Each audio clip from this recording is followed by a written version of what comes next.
Welcome back, science class. Today we are going to be talking about something called relative dating. And no, that is not dating your cousins or your, uncles and aunts. That's not the relative dating we're talking about. We're talking about relative dating as it applies to rocks and fossils. So, we're going to start with some definitions. So here we go, Miss Elizondo.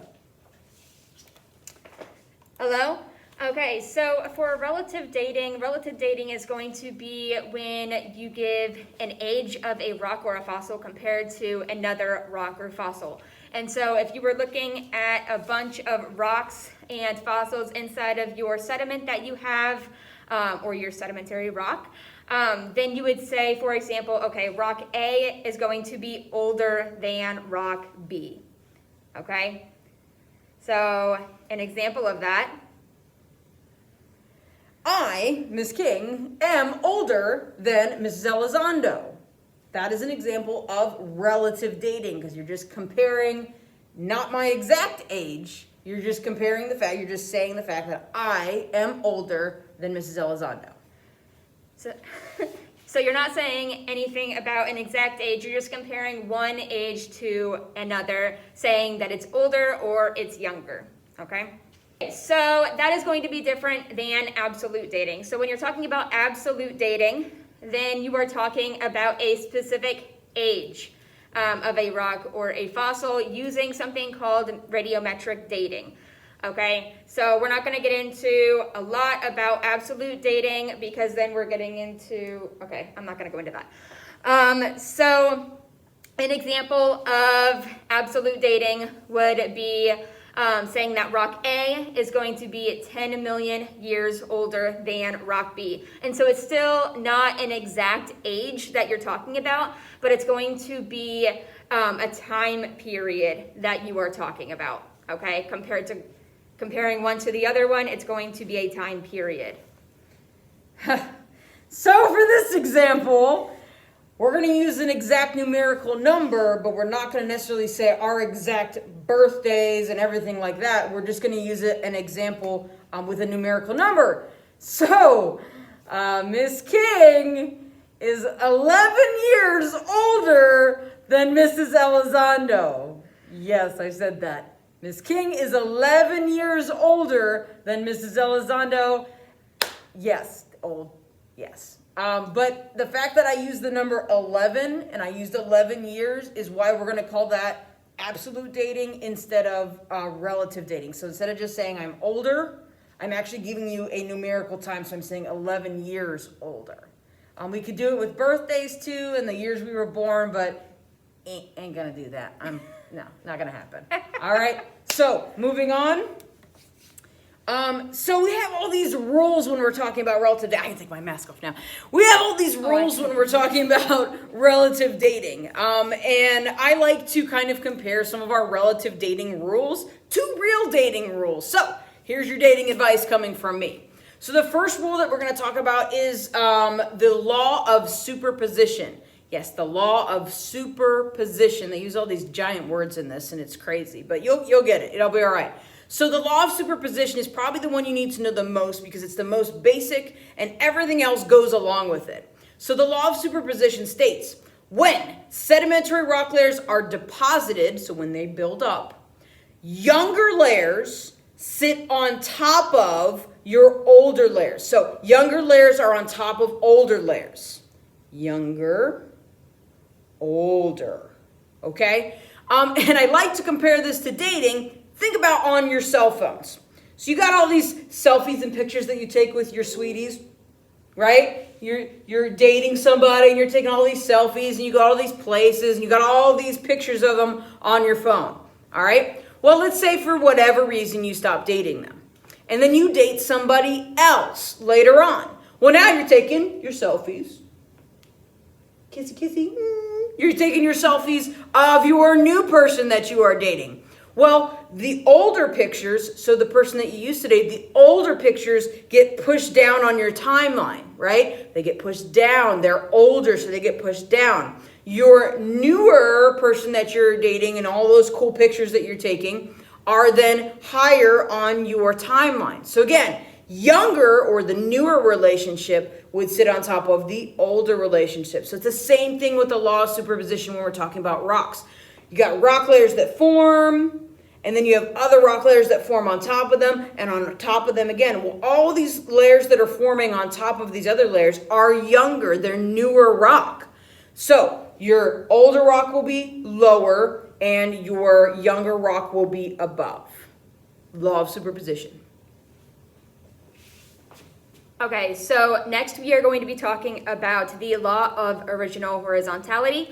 And so that is going to be when you have your sedimentary rocks that are deposited horizontally. And so you're going to have your older ones. And then as you go farther and farther to the top, it's going to be younger and younger. And if they are tilted, folded, or broken, or anything like that, that means that it would have happened later, okay? So it's always going to be horizontally one layer on top of the other. And so if you think about it, if they're all folded and moving like so, that means that since all of them are still stacked on top of each other, then that means that it would have to have happened afterward that they would have folded or become broken, because they are still on top of each other. It's just that all of those are folded now. And so if you're looking at all of them folded, it couldn't have happened at any other time than afterward. Ooh. So our next rule is one of my favorite ones, and one that you'll probably laugh about, which is the law of cross-cutting relationships.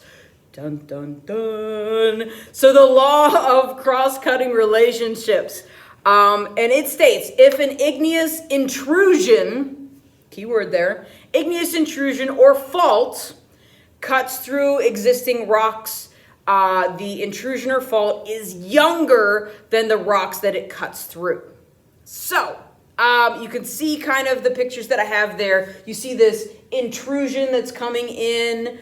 You can see that it could be a fault where it breaks, and it happens with some of the layers, or you see this igneous intrusion. So that's basically like magma that's pushing up through the surface. If you think about igneous rock, you got magma that pushes up into the rock layers. So whenever that happens, that is younger. The fault breaking the rocks apart, or the igneous intrusion coming up through, is younger than the rocks that are already there. Now, how can we compare this to relationships? Well, as you're probably figuring out right now, let's say that you're in a relationship, or somebody you know. Let's say somebody you know is in a relationship, and they've been in this relationship for a little while, and then all of a sudden there's a little somebody on the side that comes in and is intruding in the relationship. So that intruder, or that intrusion, that third person that's kind of coming in and messing up with the relationship, is newer to the relationship than the two that were originally together. So this third person, this intruder, this whatever you want to call it, this person that's cheating, that comes in and is intruding, they are newer or younger to the relationship than the existing relationship is. So again, anytime you have like an igneous intrusion or a fault, it's coming after the original layers were put together. So if you see one of those, it's younger than the other layers. All right? No cross-cutting relationships. Bad. Don't do it. Okay, so the one that we have next is called correlation, and correlation is going to be when you have rock layers that are in different places, but they can be correlated to match up based on whatever organisms or fossils, anything like that, that's inside of those rock layers. So as you can see right here, it's comparing Australia to Europe, and you can see inside of these rock layers that you have that are horizontally deposited, that you can see that there is a moth that is on the bottom layer, so layer D of Europe, but you can see that it is also in layer 3 in Australia. And so when you're looking at those, that means that since that organism fossilized it would have had to be during the same time. And so you know that those layers were deposited in both of those different places at the same time. Okay. Another one is that you can see that in Europe, layer C, you have that kind of shell right there. The same shell is over in Australia in that first one, so that youngest layer that you have. And so you know that they would have had to have happened at that same time because it's that same fossil, that same organism that had passed. You can pause it because I have to. All right, so what we're going to talk about now is something called unconformity. Again, these weird words that they use. Anyway, unconformity is when a rock has been eroded, so you have a missing section of time in the rock record. So erosion comes into big play here because erosion is one of those factors that wears away the layers of rock. So if you guys look at the picture here, you'll see these kind of vertical layers of rock where it got bent up. And you can see that they're all kind of these nice little striations that you have here. Well, then all of a sudden there's this layer of rock that has now been placed being horizontal again.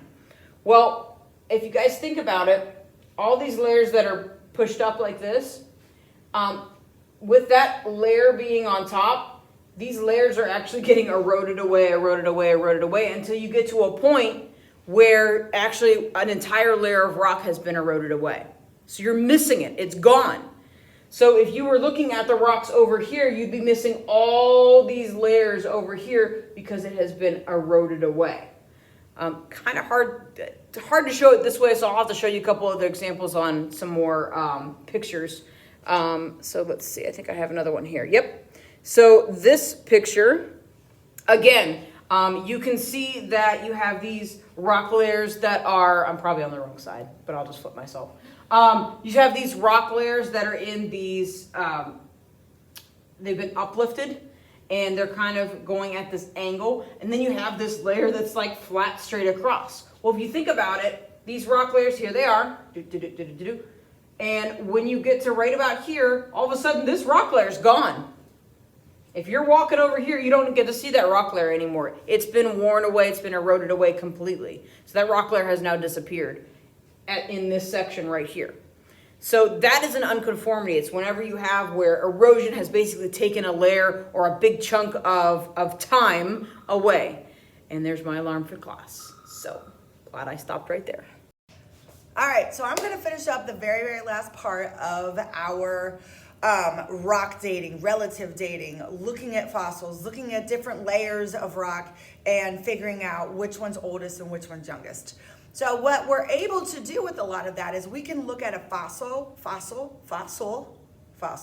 sorry about that, and we can go through and we can do radiometric dating, okay? So we can kind of take that fossil and we can get an idea of how old that fossil is, and then we can figure out how old that rock is, okay? And then we can kind of like piece it all together to figure out the age of the fossil, the age of the rock, and then how long ago that fossil used to live.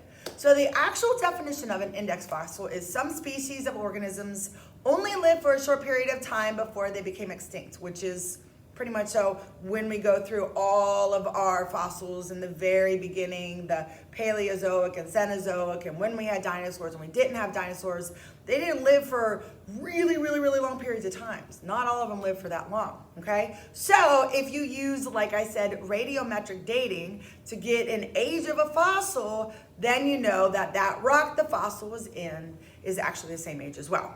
So the next fossil you're gonna see is a graptolite. That's a fun word to say. And when we look at this, you can kind of go over on the time frame and you can see Cenozoic and Mesozoic and Paleozoic era, and you can kind of compare the age of that fossil to the era that it might have fallen in. So then we're, again, just bunches of pieces of puzzles that we're putting together. How old is this? How long ago did it live here? And at this point, we can look at it, and it was about 500 to 335 million years ago. So that MYA is not moi or maya, it's not maya, it's millions years ago. Just learned something. Okay, gonna go to the next slide. And then finally, if we take a look at this one, again, it's looking at the fossils and how old they are again. So if we look at fossil B, which kind of looks like a shell, it said it lived 10 million years ago to 2 million years ago. So we have an idea of how long it lived or how long ago it lived. Then we have fossil A, which is our trilobite. That's a big word. Lived 20 million years ago to about 8 million years ago, okay? So what do we know about the age of the rock containing both of them? Well, if we look at that, we have 2 million, we have 8 million, we have 10 million. You can do the math. When we look at fossil A and fossil B, what we can see is that there is a 2 million year time frame that they both lived together at the same time. So it kind of looks like they lived together between 8 million years ago and 10 million years ago. So they kind of crossed over for 2 million years within their environment, within their area. I think that's good. Okay, done.